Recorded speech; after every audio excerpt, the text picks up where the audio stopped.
Hey, it looks like it's already time for another singles update, and I think the worst thing about this segment is the fact that since it's bi-weekly and I stick like pretty strictly to that, it forces me to realize how little I actually get done every 2 weeks, which is like really depressing. And hopefully over the summer I'll be able to crank out more reviews because I'll actually have the time, hopefully. But yeah, I mean, like, hopefully I won't only cover like a third to a fourth of the records that I want to cover or I listen to. But anywho, let's just get right into it. I'm going to be recommending you some singles that I've heard in the past 2 weeks that I really enjoyed, and hopefully you will enjoy them too, and mentioning the singles that I thought were trash and why I thought they were trash. But there have been quite a few like great singles that have come out recently, so I'm really happy about that. First of all, the two Kamasai Washington songs are like pretty pristine. Space Travelers, Lullaby, and Fists of Fury. They kind of remind me of like something that would come straight out of like a science fiction movie, both very chilling. Fists of Fury is laced with like spastic keys and drums and horns that are kind of gradually like lifted to the same level of intensity as the rest of the instrumentation, and it's just a trip. The vocals on it are really chilling, definitely add a lot to the atmosphere of the track, and yeah, I mean, it's a lot to take in. It's definitely very intricately done, but really enjoyed it. The payoff is very rewarding. And then Space Traveler's Lullaby is a little bit more somber. It's kind of laced with like keys and strings and hi-hats ever so delicately. The glistening production definitely raises it up to its climax pretty slowly, but it's still very engaging the entire way through, and I like the fact that it kind of fades out with just a minimal little saxophone section. Both are just really nice cuts. And moving on, the two Father John Misty singles, just Dumb Enough to Try. Yeah, Just Dumb Enough to Try and Disappointing Diamonds are the rarest of them all. Oh my god, I love the songwriting on both of these cuts. Like, they just did nothing but grow on me. At first I thought they were like pretty good, and now I'm like in love with both of them, especially Just Dumb Enough to Try. I think that is like a flawlessly written song. It really touched me. And I think the instrumentation on that cut is a little bit better too, so this transitions us from the fives to the fours, because I do think that Disappointing Diamonds Are the Rest of Them All is a little less involved. It kind of just comes in and comes out, not that it's not like a worthwhile 2-minute listen.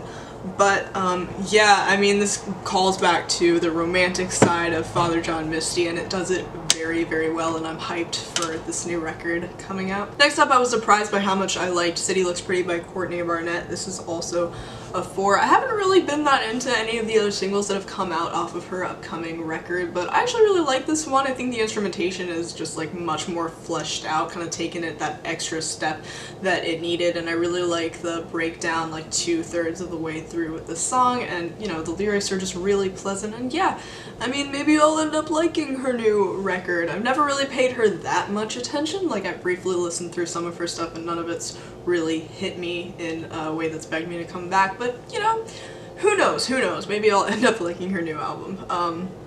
Moving on, Honeycomb by Deafheaven is a 4.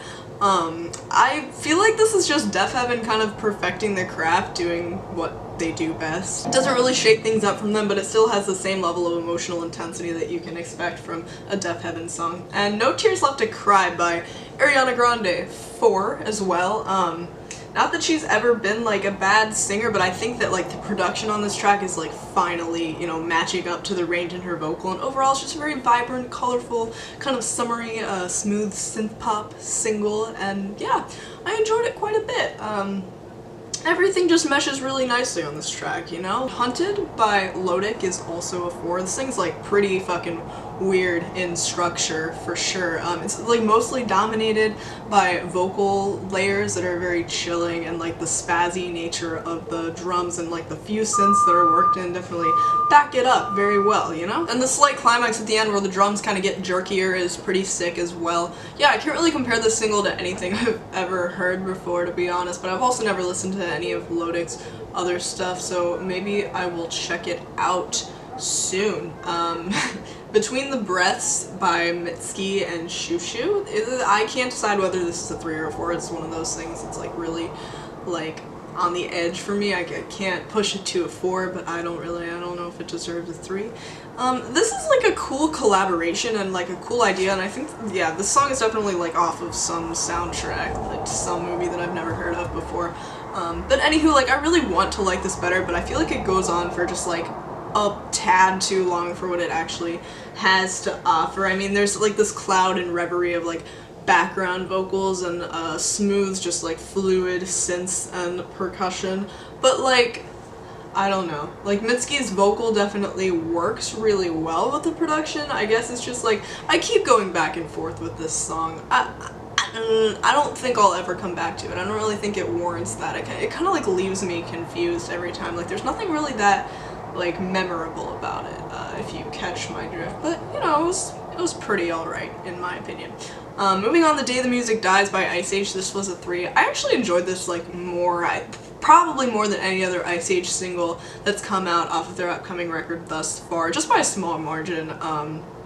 Yeah, I mean, it's pretty straightforward, like, rock groove, but it does feel like a very full and fleshed out song, and the emotive vocal performance is definitely still there, so yeah, I think it's okay. It's just like, it's not like, it didn't hit me as poor, you know? Also, maybe I'm just a dumbass, but like, I could not take anything away from these lyrics at all, so, you know, it was like fine. We'll see how I end up liking this new record, but on its own, I don't think that I would ever like necessarily come back to this song. So yeah, Pink by Janelle Monae and Grimes is also a 3. I really wanted to like this better because everyone's been really hyped about it, and I kind of understand. Like, I considered giving it a 4. Like, I enjoy the choppy kind of like staccato synth lead that kind of carries the track, and the way it just like whips in the guitar part in the second half of the track, and it combines their two styles of music pretty well. I guess like the Grimes influence isn't as prominent. It kind of reminds me of just like a mediocre like Janelle Monae outtake for the most part, at least. Like, I feel like more could have been done with it. This is definitely one of the less hard-hitting singles that have come out off of her upcoming record. This is gonna be on her upcoming record. Yeah, I think this is. So yeah, I don't know. Also, the lyrics in the pre-chorus, like, maybe I'm just a cynical asshole, but they just come across as like a little bit fake deep, not that well written, at least to me. So yeah, sorry for being a downer, but that's how I felt. Anywho, moving on. I like that by Janelle Monae. I don't know if this is a 2 or a 3. Because I don't want to give a Janelle Monae single a 2, honestly, is the only reason why I'm not sure.